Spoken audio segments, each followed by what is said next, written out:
Hello guys, welcome to my channel IGNOU tutorial. आज मैं आप लोगों को बताऊंगी कि असाइनमेंट सबमिशन करने के लिए क्या क्या प्रोसेस होता है, कैसे असाइनमेंट सबमिट किया जाता है ऑफलाइन और ऑनलाइन दोनों मोड में। दोनों का प्रोसेस मैं बताऊंगी। मैं दो पार्ट में इस वीडियो को बनाऊंगी। पॉइंट्स टोटल 25 है तो बहुत ज़्यादा टाइम लगेगा, तो मैं दो पार्ट में डिवाइड करूँगी। पहला पार्ट स्टार्ट करते हैं। Number 1, students should do the assignment work from home not doing during the practical and theory session। Students को अपने असाइनमेंट घर पे ही करने हैं, बट वो प्रैक्टिकल और थ्योरी सेशंस जब चल रहा होगा उस टाइम पे नहीं करना है। और then the second point is check validity and read guidelines of assignment before writing the assignment. किसी भी असाइनमेंट को लिखने से पहले उसके गाइडलाइंस को जरूर चेक कर लें कि उसमें क्या कैसे करना है। ऊपर गाइडलाइंस दिया रहता है असाइनमेंट क्वेश्चन पेपर के ऊपर। थर्ड पॉइंट है आपका जो फर्स्ट पेज होता है उसे आप डाउनलोड भी कर सकते हो और ख़ुद से चाहो तो बना भी सकते हो, लेकिन उसमें कौन कौन सा चीज़ें इन्फॉर्मेशंस जो है वो कंटेन करना चाहिए। तो पहला है आपका एनरोलमेंट नंबर होना चाहिए, सेकंड आपका नाम होना चाहिए, देन एड्रेस होना चाहिए, then program code like BAG, then आपका कोर्स कोड होना चाहिए, जो कोर्स का कोड होता है जैसे BEGE 142। देन कोर्स टाइटल होना चाहिए, लाइक BEG का जो टाइटल है 142 का वो है आपका अंडरस्टैंडिंग ड्रामा। देन आपका उसके बाद आता है असाइनमेंट कोड होना चाहिए, then regional centre name and code, study centre name and code. उसके बाद आपका फ़ोन नंबर, जिससे अगर कोई प्रॉब्लम हो स्टडी सेंटर्स पे आपके असाइनमेंट को लेकर तो आपको कांटेक्ट कर पाएँ। आपका ईमेल आईडी भी ज़रूरी है।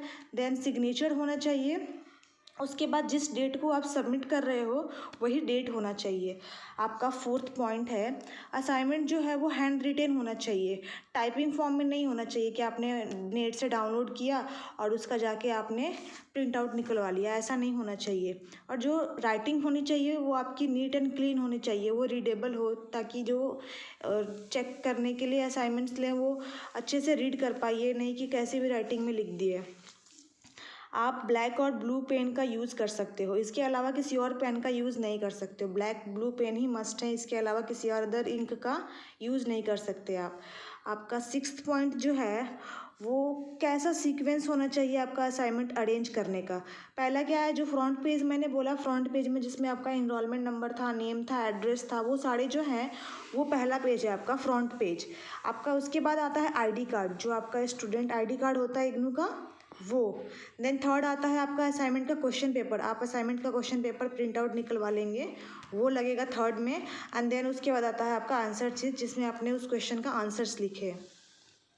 उसके बाद आपका सेवेंथ पॉइंट आता है कि आप प्लास्टिक फ़ाइल का यूज़ नहीं करें। प्लास्टिक फ़ाइल नहीं यूज़ करने के पीछे ये भी रीज़न है कि प्लास्टिक फ़ाइल जो है वो हमारे इन्वायरमेंट के लिए बहुत हार्मफुल है, इसलिए प्लास्टिक फ़ाइल का यूज़ ना करें। उसके बाद जो आपने असाइनमेंट बनाया है उसका एक सॉफ्ट कॉपी PDF फॉर्म में बना लें, ताकि जब आप सबमिट कर दें उसे स्टडी सेंटर पे, इन केस कभी कुछ प्रॉब्लम हुआ तो आप अपने उस सॉफ्ट कॉपी का यूज़ कर पाएँ। इसलिए असाइनमेंट सबमिट करने से पहले स्टडी सेंटर्स पे आप उसका PDF ज़रूर बना लें। नाइन्थ पॉइंट आपका है कि आपको स्टडी सेंटर पे ही सबमिट करना होगा जो असाइनमेंट है आपका। बट कभी कभी क्या होता है, जो आपका RC है, वो रीजनल सेंटर है, वो आपको ऑनलाइन जनरेट कर देते हैं गूगल शीट, जिसमें आप सबमिट कर सकते हो। उसके बारे में मैं आपको बताऊंगी आगे, पार्ट 2 में बताऊंगी। देन मोस्टली स्टडी सेंटर्स जो हैं वो 10 o'clock से 4 o'clock तक खुलते हैं सैटरडे एंड संडे। ये मोस्ट ऑफ द जगह पे देखा गया है, बट बहुत सारे जगह ऐसे हैं जहाँ पे सैटरडे संडे बंद रहता है। तो आप अपने जो स्टडी सेंटर्स हैं उसकी गाइडलाइंस को चेक कर लीजिए। देन अगर उससे भी ना हो तो आप अपने स्टडी सेंटर्स से कांटेक्ट कर लीजिए कि वो उनका टाइम टेबल क्या है, वो कौन से डे को खोलते हैं, क्या टाइमिंग होती है उनकी। 11th पॉइंट है आपका, if you have applied to change your study centre then you have to send your assignments to the original centre. बहुत सारे बच्चों का क्या है, ये प्रॉब्लम देखने को आता है कि असाइनमेंट के मार्क्स अपडेट नहीं हुए हैं, मेरा असाइनमेंट का मार्क्स नहीं आया।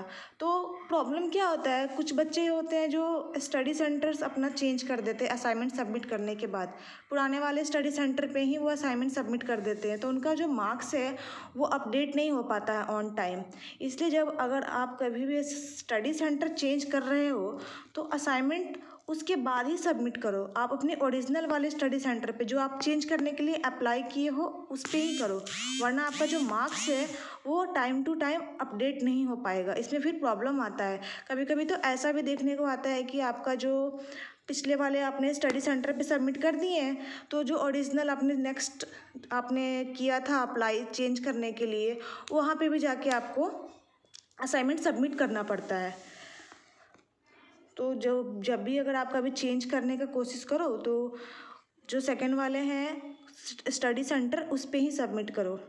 आपका 12th पॉइंट हो गया कि जो आप स्टडी सेंटर पे सबमिट करने जाते हो तो वहाँ आपको एक एक्नॉलेजमेंट रिसिप्ट मिलती है। उस रिसिप्ट को आप असाइनमेंट के साथ अपने अटैच कर दो और उसके बाद जो रिटर्न एक्नॉलेजमेंट रिसिप्ट मिलेगी उसे आप अपने साथ रखो एज अ प्रूफ कि हाँ मैंने सबमिट कर दिया है अपना असाइनमेंट।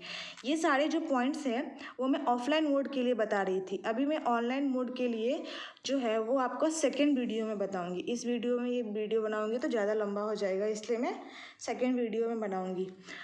गाइडलाइंस जो भी है असाइनमेंट के, इसके लिए आपको मेरा सेकेंड पार्ट देखना होगा। Thank you.